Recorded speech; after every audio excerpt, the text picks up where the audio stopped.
doon sa inquiry ng kanyang mga alagad na ano yung senyales? Ako, nga end of times na, tapos ikaw ay babalik na.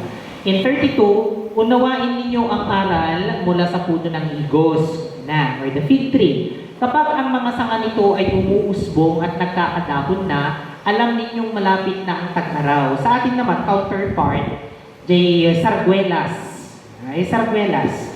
Di ba na naggrag tibuluknan, nakalbuisunan, ang susunod nun ay magkakaroon na siya ng mga flowers. Alam din natin na paparating ang summer. Yun yung indication natin, ala, agrag-ragan, itibulong na tikwan, saragwelas, sumaraw na daytan, makalbon, tapos sabungan, ay umasidag na talaga ti summer. So the same principle that applies, yung kinukwento ng Panginoong Jesus, kunana, hitinda, fig tree naman ang ginamit niya. Kapag nakita ninyo na ang mga sanga nito ay umuusbong at nagkakadahon niya na